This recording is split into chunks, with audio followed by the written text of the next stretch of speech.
Olá, seja muito bem-vinda a mais um episódio do Diário de Maria.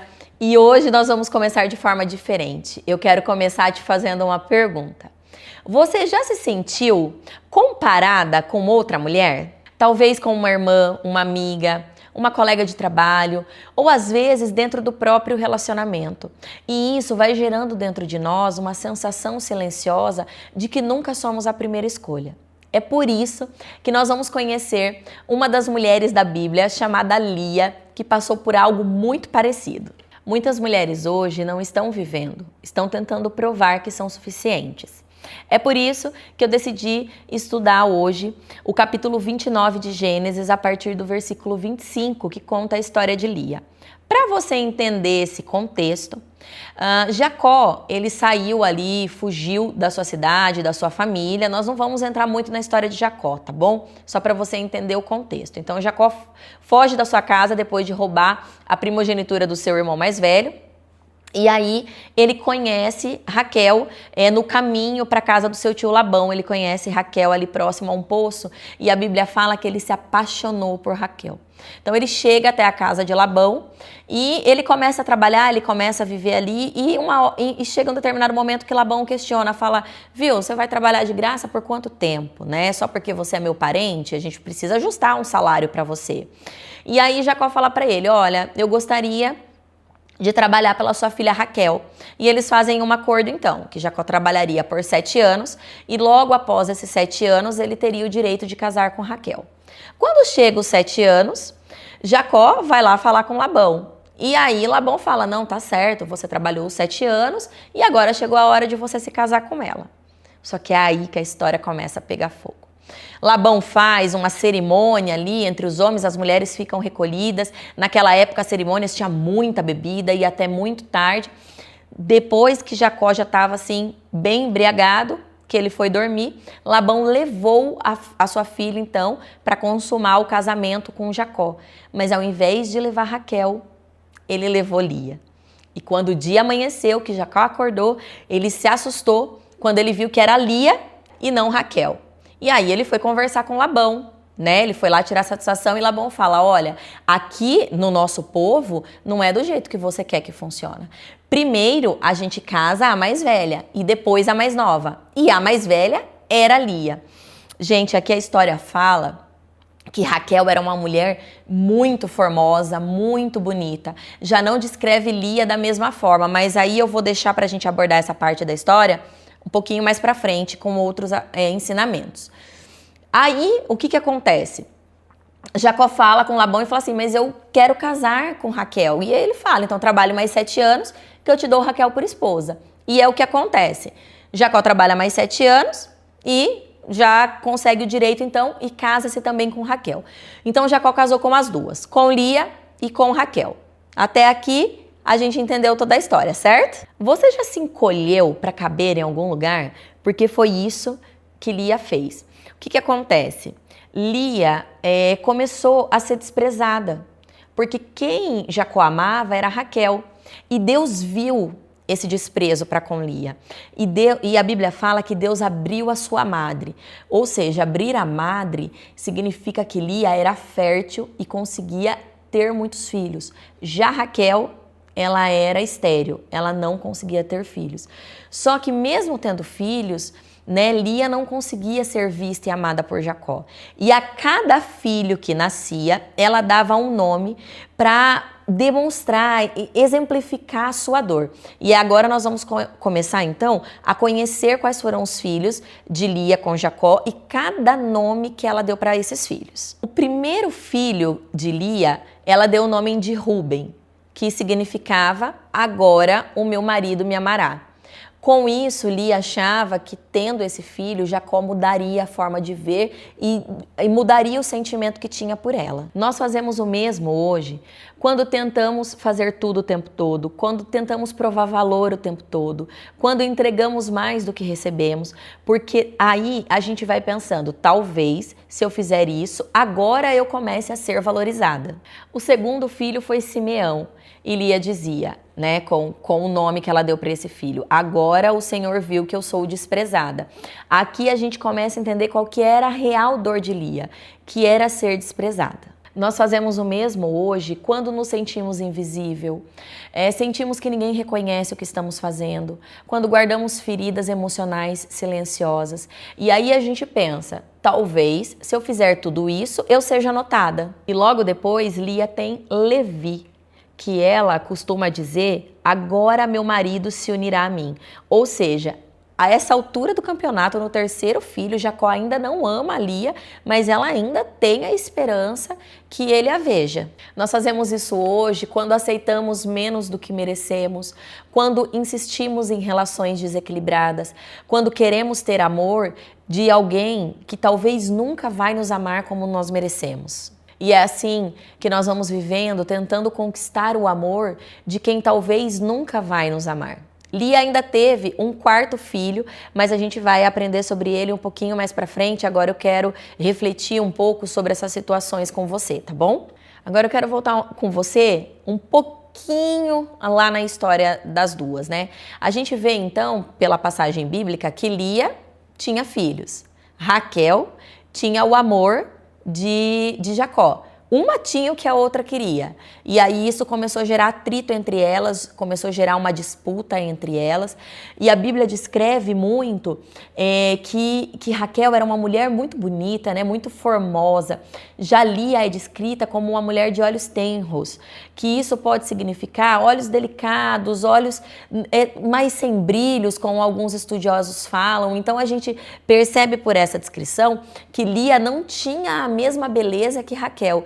E por isso a gente já vê que Lia deveria ser comparada o tempo todo com Raquel. Imagina como essa relação se tornou mais difícil ainda com as duas casadas com o mesmo homem e uma tendo o que a outra queria ter. É competição na certa, né? A comparação faz muitas mulheres esconderem a própria dor. E vou te falar que, na maioria das vezes, essa comparação nasce da nossa cabeça, sozinha, sem ninguém nos ajudar.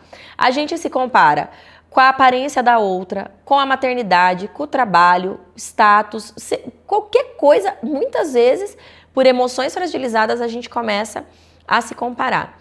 E, além de tudo, a gente é injusta, porque a gente não se compara com uma mulher que está fazendo a caminhada no mesmo nível que o nosso.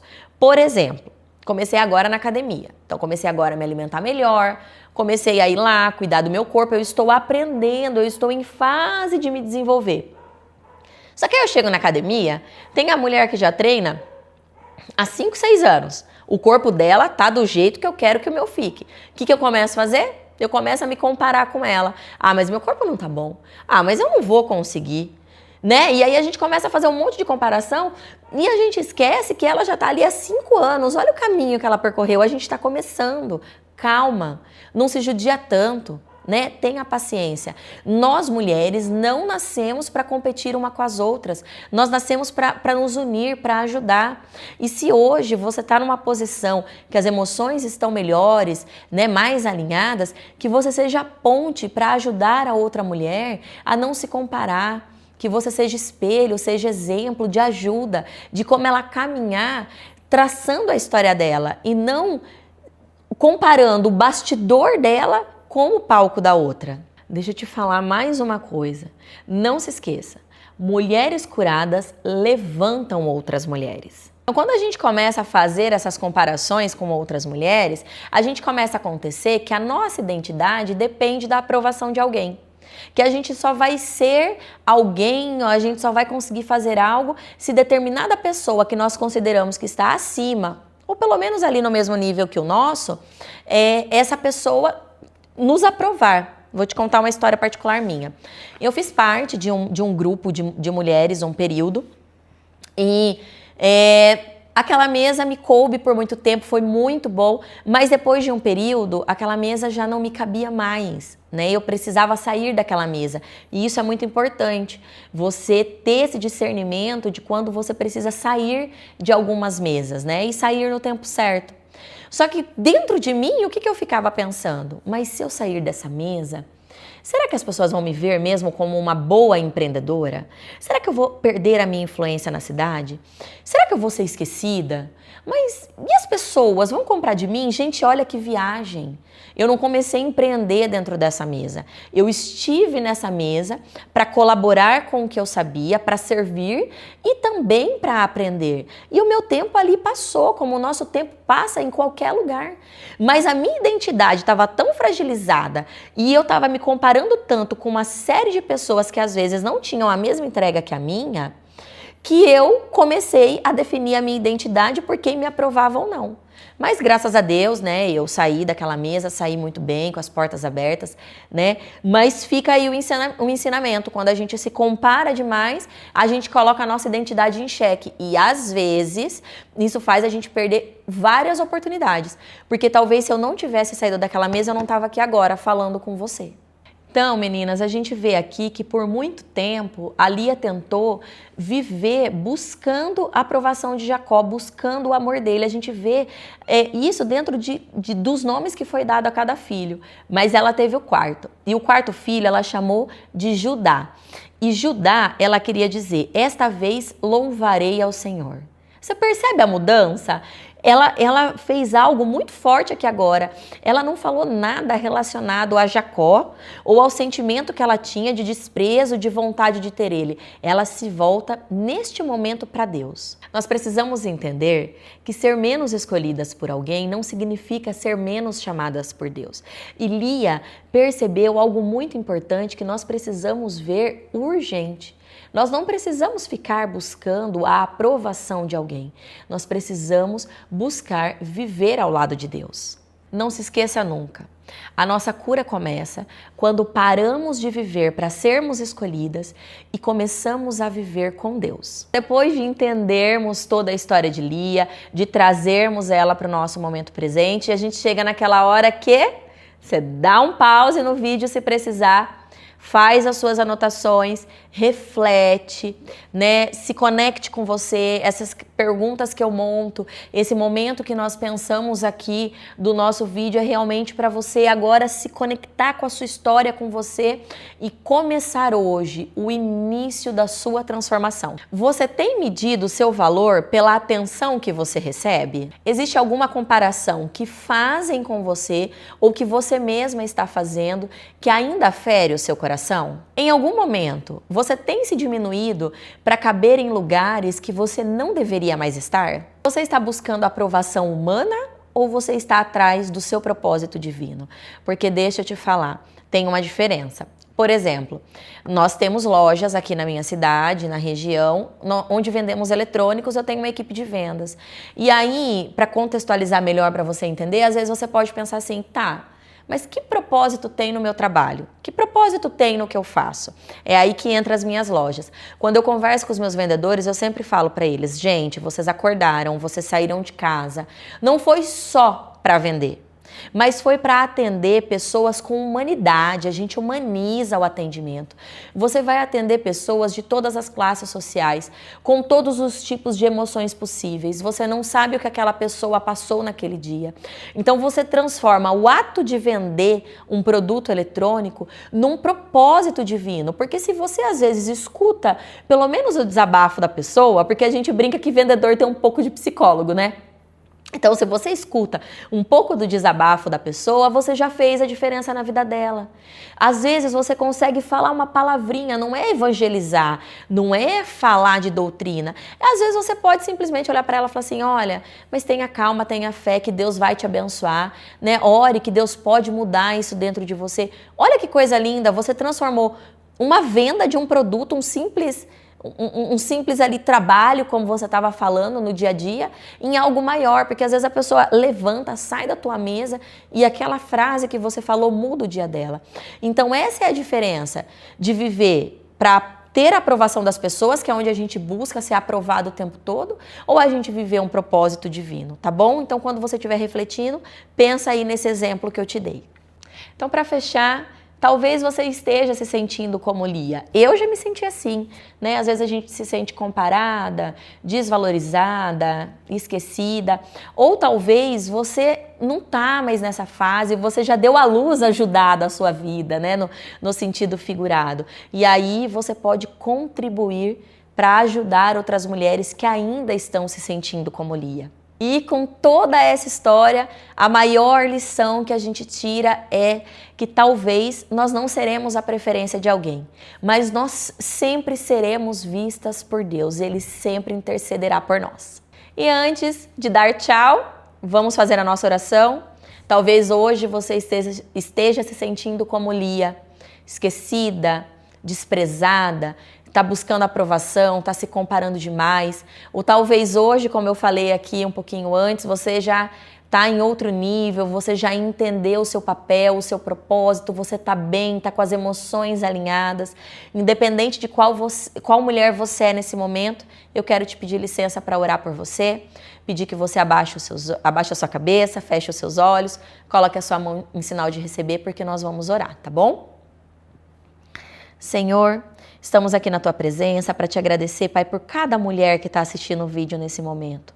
Para te pedir, Pai, que hoje nós não nos sintamos mais como Lia, Senhor, que não nos comparemos mais com ninguém, que não coloquemos a nossa identidade em dúvida, que nós não nos sintamos mais desprezada, que não procuremos mais aprovação, Senhor, mas que nós sejamos mulheres fortes, posicionadas, que nós entendamos, Senhor, que nós estamos debaixo da Tua presença, que temos que viver para Ti e não para o outro.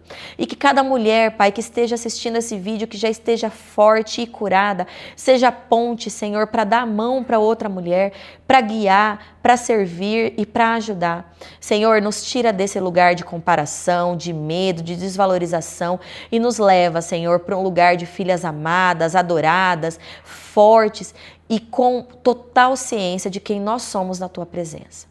Por tudo te damos graça, por tudo te agradecemos, em nome do Teu Filho amado, que vive e reina para sempre. Amém. E chegamos ao final de mais um vídeo. Gente, não tem ainda, ó, meu videomaker foi trocado hoje. Hoje tá a Sofia aqui comigo, que é a minha filha mais velha. E não encontramos ainda uma forma, a gente tá fazendo tudo tão caseiro, né? Tudo tão em casa entre nós, que a gente não sabe editar ainda tudo, tá, pessoal? Então a gente ainda não sabe fazer o Quem souber, coloca aqui nos comentários e ensina a gente. Mas eu quero te agradecer por ter ficado comigo nesse vídeo de hoje. Espero que tenha feito sentido para você, que você consiga realinhar as suas emoções, realinhar o que você pensa sobre você, sobre a sua vida, que você não se diminua mais para caber, que você pare de buscar a aprovação das outras pessoas e que se você já está uma mulher forte, com Judá nos braços, que você sirva de ponte de apoio para outras mulheres, tá? Porque mulher forte ajuda sempre uma outra mulher, né? Uma mulher, quando ela já está curada, ela ajuda outra mulher a se curar e não compete. Nós não nascemos para competir uma com as outras. Se esse vídeo fez sentido para você, se inscreve no canal, curte o vídeo, porque nos ajuda muito que o YouTube encontre outras mulheres que estão precisando a ver esse vídeo. Ativa o sininho para você receber notificação das próximas aulas. Coloca aqui no comentário se fez sentido, se você já se sentiu como Lia, qual a fase da vida que você tá, né? Coloca aqui, vamos interagir, vamos conversar. Eu vou adorar bater esse papo com você. Quero te agradecer por tudo, dizer que eu te espero domingo com um novo vídeo, um novo ensinamento. E muito obrigada. Até domingo, Marias!